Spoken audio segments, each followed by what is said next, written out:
For sure, a lot of you wants to do French macarons. Kasi nakaka-curious, diba? Pat ang mahal niya ang liit-liit. Tapos pag bumili ka kasi gusto mong matikman, ang sarap. Syempre, bago ko nabuo tong recipe na to, there are a lot of trial and errors na nangyari. Pero nung nalaman ko tong recipe na to, madali lang pala. Kailangan mo lang tiyaga at syempre, gusto mong matutunan talaga. Let's begin. 120 grams of almond powder and 200 grams powdered sugar. Pinuhin niya sa food processor. Pag pinong-pino na siya, idadaan naman natin siya sa sifter para sigurado tayo na walang natirang buo-buo dyan. Then, 120 grams ng egg whites, i-whip natin until hard peak. Check nyo baka sumobra kayo. Ito, soft peak pa siya. So, process pa natin. Bantayan nyo na lang, pag-aralan nyo kung ano itsura ng hard peak habang mini-whip nyo siya. Then, batch by batch, ilalagay nyo yung almond flour mixture while doing cut and fold method. Ganito yung ginagawa ko. Dapat kasi mahalo nyo ng mabuti nang hindi nyo nade-deflate masyado yung meringue kasi lalabnaw yan. Hindi natin pwedeng hayaan na lumabnaw siya. Ang consistency, yung makakabuo ka ng number 8 pero hindi siya runny.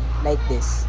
Pag na-achieve nyo na yan, i-pipe nyo na agad. Sa baking pan, lined with parchment paper, bilang ko dyan, 1, 2, 3, 4. 1, 2, 3, 4. Ganon. Para kahit walang mark yan, pantay pa rin yung pagkaka-circle mo. Dapat, mag-stay siya ng bilog ha. Pag nagdikit-dikit yan, mali yung consistency na over-whip na yan. Press mo muna for 20 minutes para mag-develop yung skin. Then, bake sa 320 degrees Fahrenheit. Preheated oven for 14 minutes. Once done, napakasaya mo. Dapat may fit yan. Yung nasa bottom part niya, yan yung dapat mong i-achieve. Saka dapat hindi na siya dumidikit. Cool down mo ng konti. Pag okay na, you may transfer sa cooling rack. Gamit ko dito buttercream. The simplest kind muna ituturo ko sa inyo. 1 cup of butter, whip nyo for 20 minutes. Mag-start ka sa 4, then sa 6, and then doon ka na sa 8 mag-stay until matapos mo yung 20 minutes. Ang gamit ko dito, paddle attachment. 6 minutes left on the clock. Medyo fluffy na siya. Yung butter nito nasa room temp ha.